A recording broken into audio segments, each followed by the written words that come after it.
Olá pessoal, aqui é Leonardo Montes trazendo mais um episódio do Voz Espiritualista Podcast e hoje o nosso tema é Quando Nasceu a Umbanda.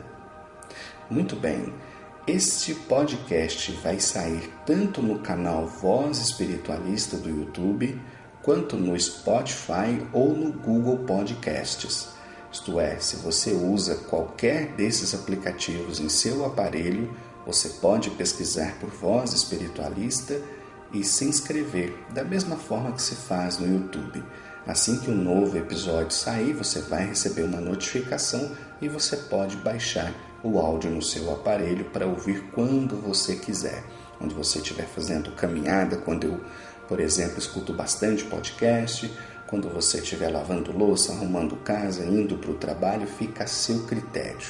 E se você ainda não está inscrito em nosso canal do YouTube, se inscreva, ative o sininho de notificações e nos ajude sempre compartilhando caso você goste e se identifique com o conteúdo.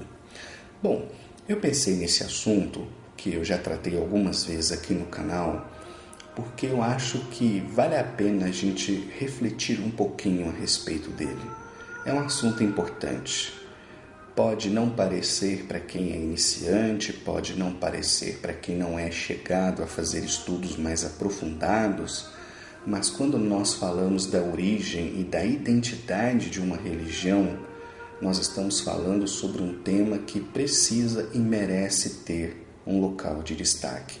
Principalmente quando nós temos tantas vozes contrárias àquilo que eu vou trazer aqui hoje. E já adianto que eu vou deixar tanto na descrição do podcast quanto no YouTube 2 links de 2 textos muito interessantes a respeito desse assunto e eu sugiro muito, se você estiver me ouvindo e for interessado no estudo da Umbanda, que você leia com muita atenção. Bem, vamos começar então com uma pergunta. Quando nasceu o cristianismo? Para algumas pessoas, o cristianismo nasceu quando Jesus começou a espalhar os seus ensinos. Outros vão dizer que o cristianismo só nasceu quando os apóstolos começaram a criar as primeiras comunidades cristãs. Outros ainda vão dizer que o cristianismo nasceu a partir do momento em que Paulo começou as suas peregrinações e a escrever as suas cartas. E há ainda quem diga que o cristianismo só nasceu quando Roma o toma, o aceita e o oficializa como religião do império. Então, dependendo de para quem você pergunta, você pode obter várias respostas que podem adicionar ou retirar centenas de anos do início do cristianismo. Agora vamos dar um passo a mais. Vamos pensar a respeito do espiritismo. Eu diria que a maioria dos espíritas responderia o seguinte: o espiritismo nasceu no dia 18 de abril de 1857, quando Allan Kardec publicou em Paris, na França, o Livro dos Espíritos, que foi o marco inaugural da doutrina espírita.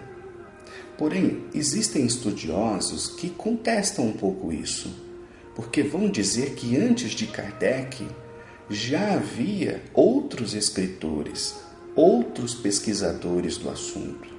O próprio Allan Kardec participou de vários grupos mediúnicos e, inclusive, foi em boa parte desses grupos mediúnicos que ele conseguiu as informações que o ajudaram a construir as suas obras. Então, será que essas pessoas estavam praticando espiritismo? E há mesmo aqueles que vão dizer que o espiritismo começou quase 10 anos antes, lá no episódio das Irmãs Fox nos Estados Unidos. Então, novamente, dependendo de para quem você pergunta, o espiritismo pode ser aí pelo menos uns 10 anos mais velho do que ele de fato é. Bem, em relação à Umbanda, acontece algo semelhante. Eu diria que a maioria dos estudiosos dentro da religião vão dizer que a Umbanda nasceu em 1908, quando o jovem Zélio Fernandino de Moraes incorporou o Caboclo das Sete Encruzilhadas e, a partir de 1908, começou-se a estabelecer um culto, uma doutrina, com regras, procedimentos, normas, diretrizes, fundamentos, princípios, que nortearam o crescimento daquilo que hoje nós chamamos de Umbanda. Mas dependendo de para quem você pergunta, essas pessoas vão dizer, não. Antes de Zélio já havia Umbanda. Mas por que elas dizem isso? Porque antes de Zélio, as pessoas já incorporavam entidades que tipicamente se manifestam na Umbanda. Então já existiam médiuns que incorporavam caboclos, pretos velhos, etc. Aliás, o próprio Zélio de Moraes, antes de chegar no episódio da manifestação no centro espírita, havia sido atendido por uma senhora que incorporava um preto velho. Então não se tem dúvidas a respeito disso. A incorporação de entidades que tipicamente se manifestam na Umbanda é anterior a 1908. Já haviam também terreiros antes de 1908. Haviam, inclusive, religiões semelhantes à Umbanda antes de 1908, como, por exemplo, a Cabula, a Macumba e, anteriormente a tudo isso, os próprios Calundus. O problema é que nós sabemos muito pouco dessas religiões. Sobre Calundus, praticamente nada. Apenas que era uma espécie de culto afro-católico, mas não se sabe como funcionava. Não se tem, ou pelo menos eu desconheço, qualquer informação detalhada sobre como eram esses cultos. A mesma coisa acontece em relação à Cabula. Muita gente gosta de fazer essa ponte Cabula-Umbanda, mas na verdade a gente quase não sabe nada de Cabula. Por quê?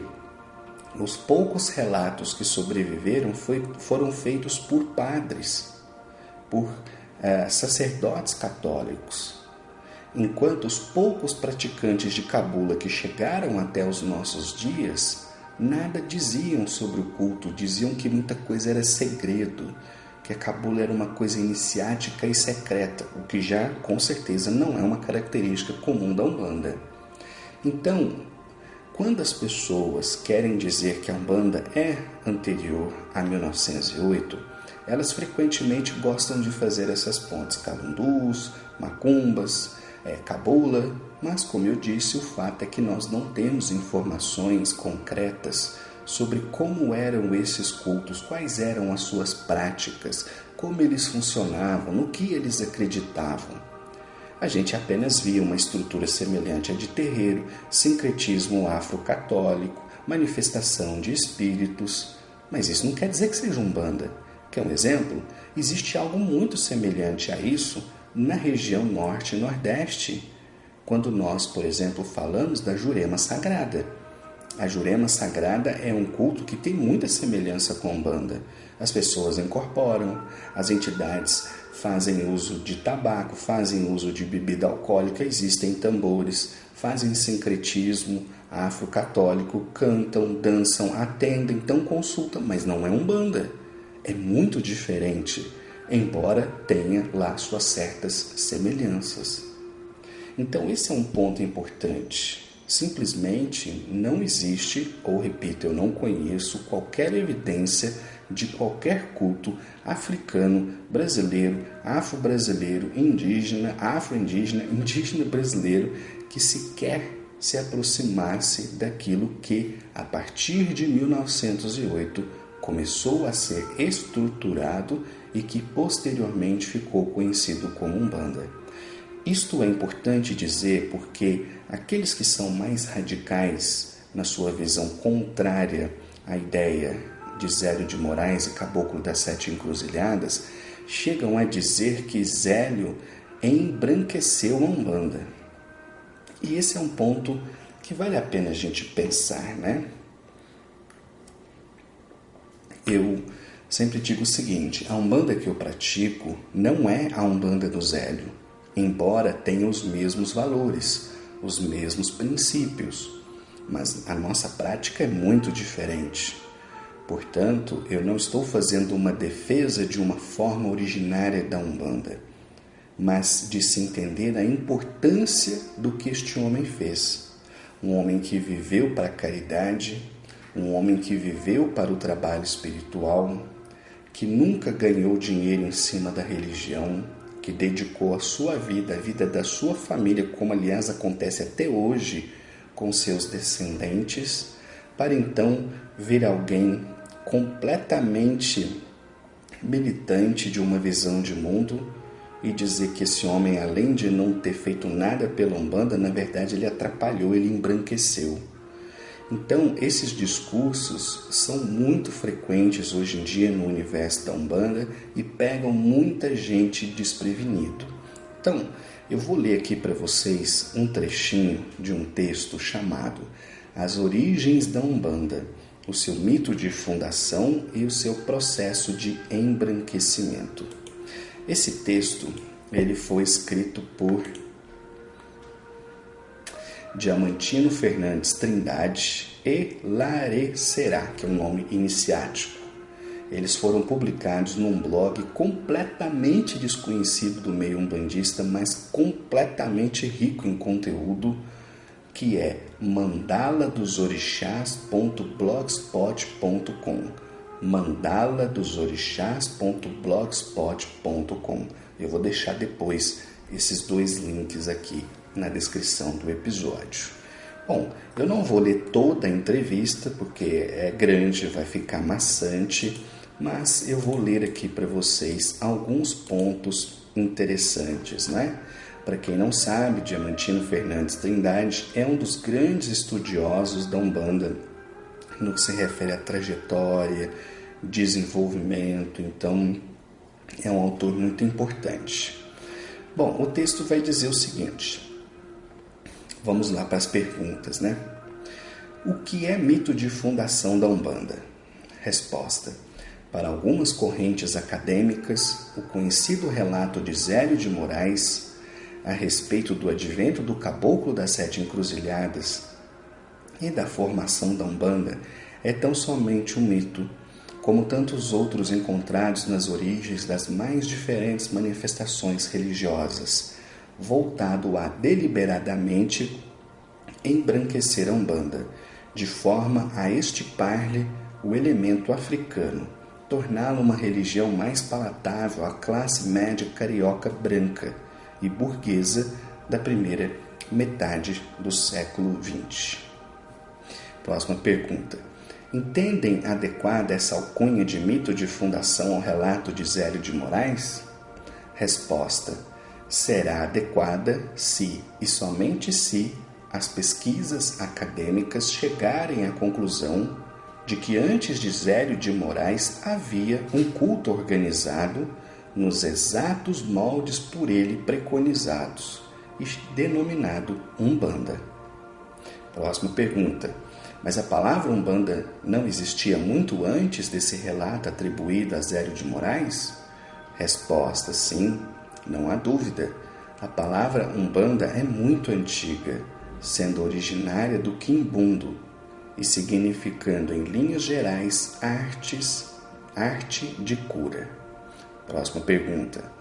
E já não havia, antes de Zélio de Moraes, manifestações mediúnicas de africanos indígenas e de entidades denominadas Exus? Resposta, sim, certamente. Há inúmeros cultos anteriores ao relato de Zélio de Moraes, que continham todos esses elementos, como, por exemplo, a cabula e a macumba. Próxima pergunta.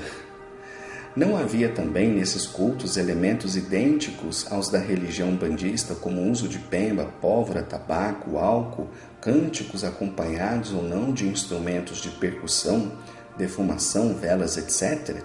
Resposta, sim, isso é um fato. Pergunta. Se é assim, pode-se concluir que a Umbanda é anterior a Zélio de Moraes? Resposta. Os elementos próprios do culto são, sim, anteriores ao relato de Zélio de Moraes. mas disso não decorre que a Umbanda, enquanto movimento religioso estruturado a partir desses elementos, seja mais antiga do que esse registro histórico de caráter oral. E eu acrescento também, de certa forma, escrito, porque desde a década de 1930, com a publicação do livro Espiritismo, a Magia, as 7 Linhas de Umbanda de Leal de Souza, nós já temos informações sobre Zélio Caboclo, tendo a Nossa Senhora da Piedade, etc. Mas continuando, pergunta: poderia explicar melhor? Resposta: certamente.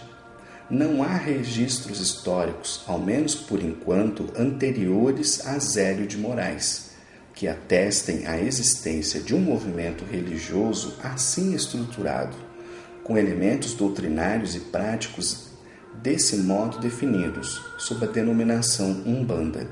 Em outras palavras, não há fontes que atestem a existência de um culto denominado Umbanda que seja formado da fusão de elementos sabidamente mais antigos, como o transe mediúnico de africanos, indígenas e exus, o uso do tabaco, do álcool, da pemba e da pólvora, dos cânticos e instrumentos de percussão, antes do relato de Zélio de Moraes. Dizendo ainda de outro modo, tudo isso existia antes de Zélio de Moraes, inclusive a palavra Umbanda, mas não sob a forma de um culto organizado e assim denominado. Ponto. Vou deixar aqui o link, você leia o texto inteiro para não ficar maçante. Então, esse é o ponto. Atabaque já existia, pemba já existia, uso de vela já existia, imagem já existia, transe mediúnico, tudo isso. Mas essa organização, essa conformidade não. A mesma coisa aconteceu com o Espiritismo. A manifestação de espíritos já existia. Médiuns já existiam, efeitos físicos já existiam, mas a partir do momento em que ele começa esses estudos, organiza esse conhecimento, forma uma doutrina, estabelece os seus princípios, ali nasce o Espiritismo. As pessoas anteriores a Kardec praticavam, se quisermos assim denominar, o mediunismo, mas o Espiritismo só nasceu a partir do momento em que seu livro base veio ao mundo, em 1857. Então, eu acho que é muito interessante fazer essa correlação, até para que possamos perceber que todos os elementos que a Umbanda faz uso já existiam antes dela. O que não existia era o culto, a organização, a doutrina, o direcionamento. E eu concordo inteiramente com o autor. Nós não conhecemos, eu também não conheço, nenhum outro culto onde nós podemos encontrar essa organização. Então, enfim, acho que está bastante claro, né? O próximo texto é o texto chamado Zélio de Moraes, o Caboclo das 7 Encruzilhadas, mitos de origem ou reconstrucionismo histórico. Eu também vou deixar aqui na descrição do vídeo o link para que vocês tenham acesso a ele. Ele também foi publicado lá no mandaladosorixás.blogspot.com e é muito, muito interessante. É um texto extenso, não é difícil de ler, mas é extenso, e ele resolve essa questão de uma vez por todas. É por isso que eu digo que é uma pena que um blog tão rico como esse seja tão pouco conhecido. Porque se as pessoas tivessem acesso a esse conteúdo, elas compreenderiam de uma forma muito clara, muito cristalina, o que é que de fato aconteceu, os erros metodológicos, acadêmicos, de pesquisa, que inclusive fazem com que as universidades repitam que a Umbanda é uma religião afro-brasileira, quando no fundo ela é uma religião brasileira. E, enfim, é o que eu sempre digo. A Umbanda é uma mistura de catolicismo, espiritismo e candomblé. Quando você joga o espiritismo e o catolicismo no lixo e apenas quer dizer que a Umbanda é uma derivação do candomblé ou de cultos semelhantes, é como se você escolhesse uma das suas raízes em detrimento das outras, como se ela fosse melhor, mais importante. Aliás, nós ainda vemos pessoas na internet que muitas vezes têm dificuldade para compreender por que o sincretismo religioso existe, por que muitos terreiros de Umbanda não querem abandonar as imagens dos santos, como se o culto aos santos católicos não fosse importante, só o culto aos orixás. Enfim, isso dá pano para manga, né? Mas, para encerrar essa parte, eu vou ler aqui para vocês apenas a conclusão desse artigo que eu mencionei. Deixa eu tomar uma aguinha. Ele diz o seguinte... Aliás, deixa eu voltar aqui no nome do autor, que é aquele nome iniciático, Larecerá. E diz aqui, médium do Templo Cristão Umbanda do Brasil, discípulo de Diamantino Fernandes Trindade. Agora deixa eu chegar aqui na conclusão. Olha que interessante o que ele vai dizer.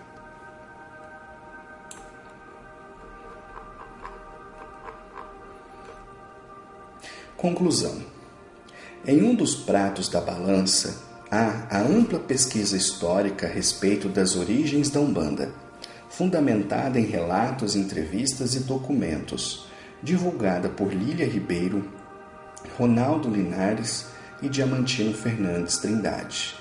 Ao passo que, no outro, há uma única tese, publicada por uma pesquisadora norte-americana que não indica suas fontes. No primeiro caso, a Umbanda é um novo movimento religioso nascido em 1908, em Niterói, por meio de Zélio Fernandino de Moraes, médium do Caboclo das Sete Encruzilhadas, enquanto que do outro há uma Umbanda nascida não se sabe quando, nem por meio de quem, a qual se teria convertido Zélio de Moraes em 1920, e passando a moldá-la ao seu próprio universo cultural, embranquecendo-a e aburguesando-a. Embora patentíssimo o desequilíbrio, os acadêmicos brasileiros insistem em desconsiderar todo o material que aponta para as origens da Umbanda em Zélio de Moraes e preferem tomar como referência principal a tese de Diana Brown. O motivo, como se anunciou na introdução deste breve ensaio, só pode mesmo ser ideológico. Tamanho é o abismo que separam as duas teses, uma plena de evidências e a outra mal embasada e contraditória. É o velho discurso decantado por alguns setores acadêmicos que privilegiam o ideário político à concretude dos fatos. Melhor seria que apresentassem provas de que as coisas não se passaram segundo os relatos da primeira mão, de que a Umbanda teria surgido em outra época, fruto de um único indivíduo ou mesmo de um grupo. Enquanto tais provas não vierem à luz, nada lhes restará, senão a pesquisa de Diana Brown, aqui facilmente desconstruída, em oposição ao farto material disponível a apontar, há 110 anos, o surgimento de uma religião brasileira mestiça, cabocla, herdeira do espiritismo, da macumba e do catolicismo, por intermédio de um jovem rapaz que serviu de médium a um padre que se queria fazer índio, a Umbanda. Muito bonito, né? Enfim, acho que isso é o suficiente para deixar muito claro que, na minha opinião, a Umbanda nasceu em 1908, Zélio de Moraes, Caboclo das Sete Encruzilhadas, tendo a Nossa Senhora da Piedade. E eu espero não voltar nesse assunto tão cedo, porque eu já falei nele várias e várias vezes.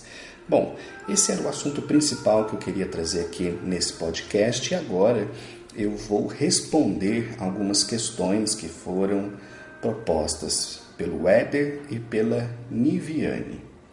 Bom, vai funcionar mais ou menos o seguinte: a ideia desse podcast é trazer um tema principal e eu vou tentar discorrer sobre esse tema de forma bastante livre, como fiz até agora, falando de improviso, aquilo que penso, sobre esses assuntos, mas eu peço que você que está me ouvindo envie a sua sugestão de tema, a sua dúvida, aquilo, enfim, sobre o qual você queira uma opinião para o e-mail vozespiritualista@gmail.com vozespiritualista@gmail.com vozespiritualista@gmail.com. A ideia é que eu vou pegar vários temas que se ajustam e vou colocá-los em episódios próprios. Então, neste momento, eu tenho esses 2 e-mails que me trazem questões a respeito da Umbanda. Então, eu junto e encaixo aqui nesse assunto, e assim sucessivamente. Então, pode ser que você me mande um e-mail e a sua questão demore um pouquinho para sair, porque eu vou esperar chegar outras questões semelhantes para, então, agregá-las e poder construir, né, uma narrativa que seja coerente com o tema principal do episódio. Tranquilo? Muito bem, mas não deixem de enviar a sua sugestão. vozespiritualista@gmail.com. E, aliás, aproveitando, caso você tenha interesse em terapia, se você quiser trabalhar as suas emoções, se você quiser trabalhar o seu autoconhecimento, eu atendo online. Então, basta você mandar uma mensagem que a gente conversa, tranquilo? Muito bem, vamos lá. Eu vou desligar o ar aqui, vocês vão ouvir um bip, mas a garganta já está sofrendo com ele, então, sem ar. E também não vou editar vídeo, não vou editar o áudio, que não tenho muita paciência. Então, enfim, o podcast vai funcionar assim mesmo. Bem, o Éder coloca aqui um assunto importante no universo da Umbanda, que é a questão da Umbanda infantil.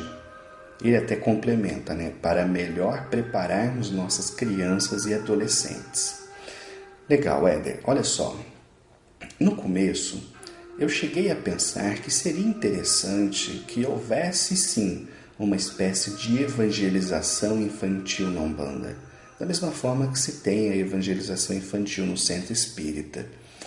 Mas depois, com o correr dos anos, eu mudei de ideia. Hoje, eu acredito que não seria uma ideia interessante. Eu vou explicar o porquê. Bom, eu sou professor. Eu dou aula em escola pública. E, na minha visão, muito do que a escola pública propõe para os alunos é completamente incompatível com o tempo em que nós vivemos. Isto é, eu mesmo, como professor, tenho que ensinar coisas para os alunos que nem eu na faculdade gostei de aprender.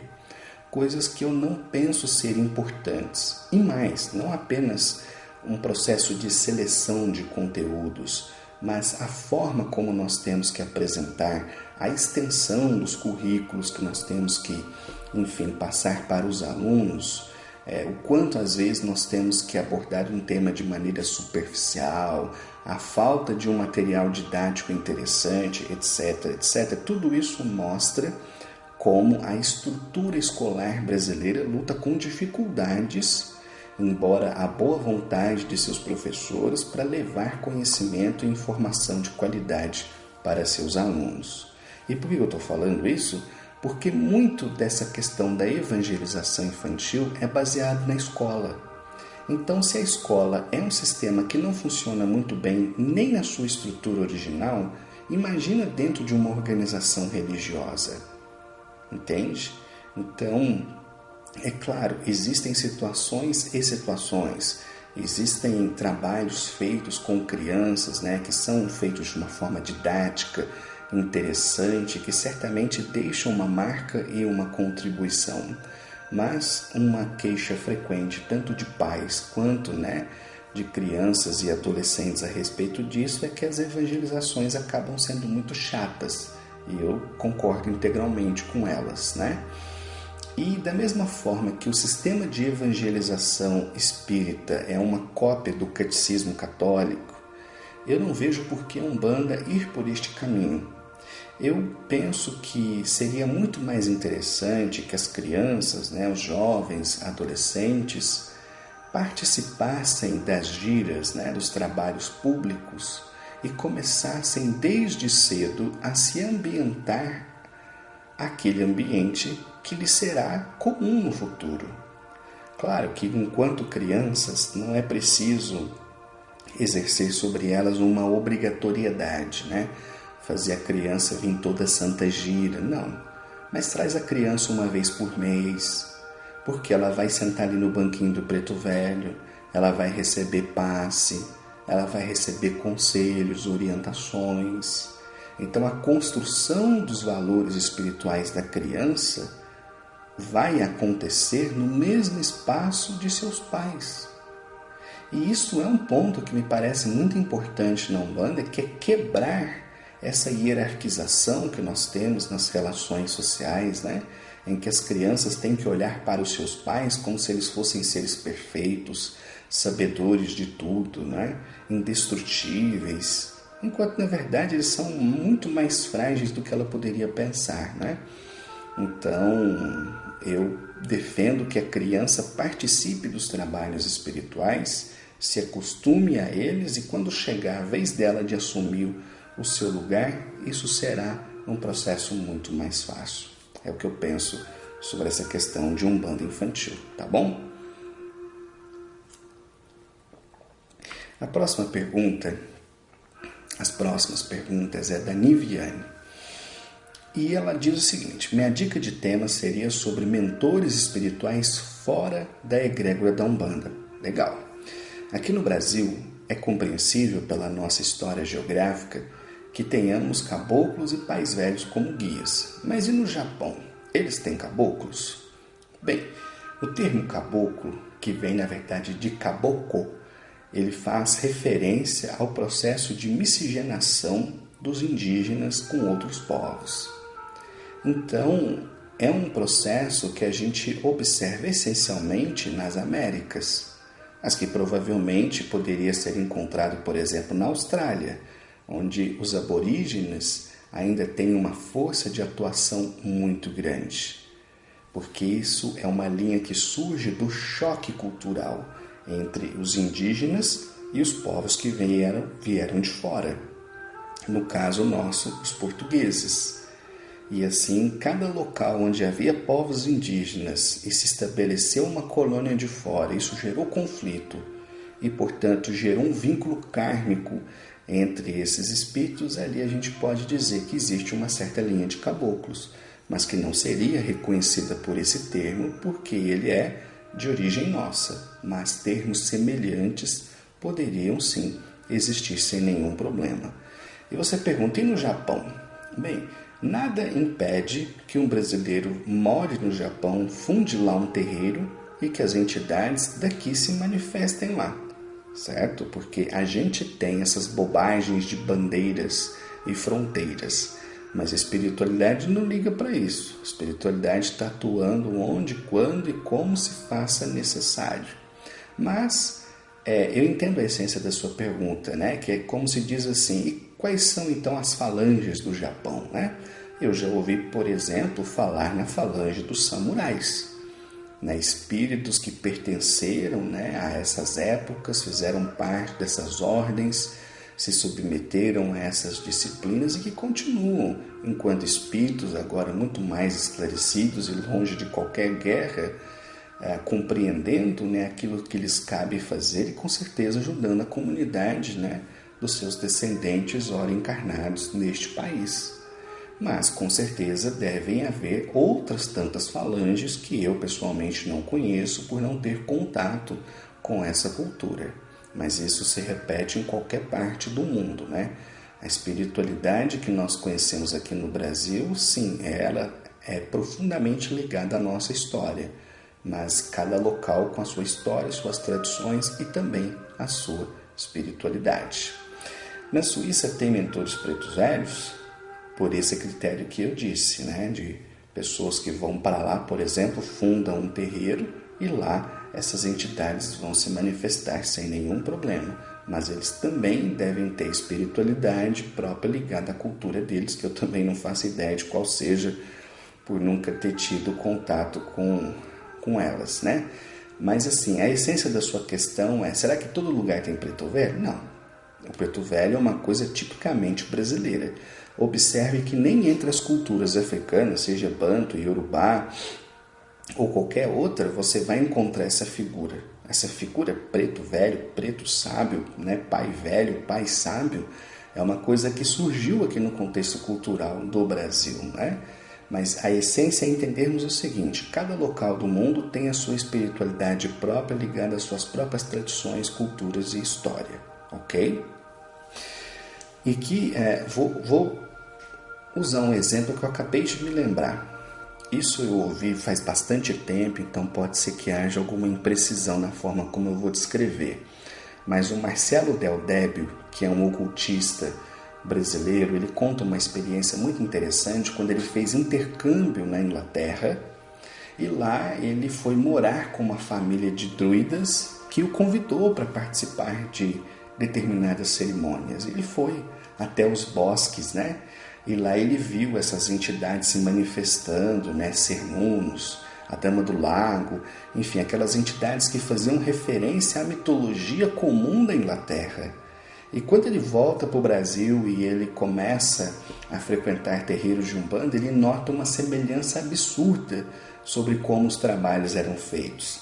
Eu me lembro de uma comparação que ele fez entre um médium lá recebendo Cernunnos e um médium recebendo Exu aqui, né?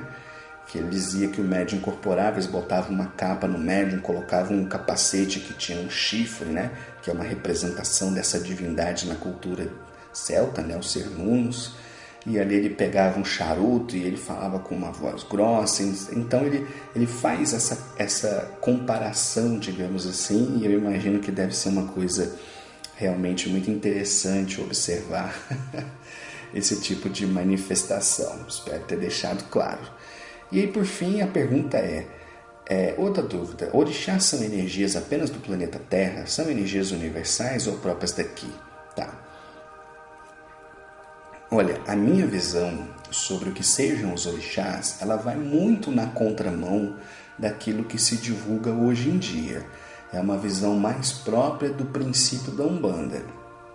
Veja, os orixás, segundo me ensinaram as próprias entidades, são espíritos como eu e como você, porém mais evoluídos, espíritos que foram conhecidos nos primórdios da humanidade, por povos que viviam naquela região africana.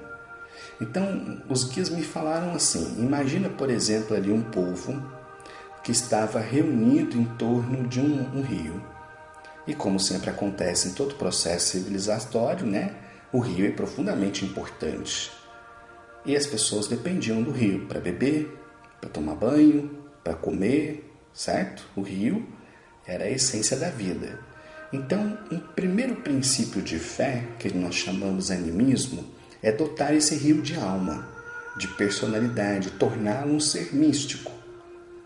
Depois, conforme esse culto ele foi evoluindo, essa visão animista ela deixa de existir e começam a surgir visões antropomorfizadas. E é neste momento que, durante esses cultos religiosos, começaram a se manifestar entidades cuja evolução era tão grande que as pessoas as viam como sendo divindades. Aliás, isto é quase que uma regra universal. Existe um livro muito interessante, que inclusive me foi presenteado pelo Jimmy, se ele ouvir aqui o podcast, tá mais uma vez o meu agradecimento, chamado Irradiações da Vida Espiritual. Esse livro ele foi psicografado pela Madame Creu, não sei se é assim que pronuncia o nome dela, e ela foi a médium que psicografou a famosa mensagem Prece de Cáritas, que inclusive foi publicada nesse livro. E lá tem um relato do desdobramento espiritual da médium, quando ela então visitou um outro mundo e acompanhou o nascimento de uma religião, onde lá tinha algumas pessoas que estavam fazendo um culto ainda, aquela coisa extremamente primitiva, e o espírito se materializa no meio daquelas pessoas, fala algumas palavras e ante o assombro daquelas pessoas o espírito some e essas pessoas ficam completamente aterrorizadas com aquilo, né? E logo depois começam então a estabelecer um culto àquela divindade, mas na verdade não era apenas um espírito. Então as entidades sempre me disseram que os orixás nada mais eram do que espíritos protetores dos povos nativos daquela região. Assim como aqui no Brasil, por exemplo, a gente pode falar em Tupã, A gente pode falar em Yara e pode falar em tantos outros nomes que em algum momento foram tomados como entidades, deidades ou divindades, dependendo do ponto de vista. Então, para mim, os orixás são isso, são espíritos cujo culto sobreviveu e que foram tomados por aquelas pessoas como divindades. Aliás, é dessa forma, inclusive, que até hoje eles são tratados, no candomblé. E é por isso que, mesmo dentro do candomblé, você vai encontrar pessoas que vão dizer que os orixás são ancestrais que se divinizaram, algo semelhante ao que aconteceu aos santos católicos, e você também vai encontrar aqueles que vão dizer que os orixás são as forças da natureza, Então a própria água doce, a água salgada, a chuva, a terra e por aí vai. Isto é um misto daquelas crenças anímicas de tempos imemoriais com o desenvolvimento de religiões antropomorfizadas que vão transformar como divindades espíritos que se encarregaram de proteger e orientar os povos, como acontece até hoje em várias regiões do mundo. Espero não ter complicado, mas é isso que eu penso a respeito desse assunto, tá bom? Bem, pessoal, é isso. Esse foi o nosso episódio. Espero que vocês tenham gostado. Qualquer dúvida, crítica, reclamação, sugestão, podem escrever lá para vozespiritualista@gmail.com e a gente continua no próximo episódio. Um abraço e até lá.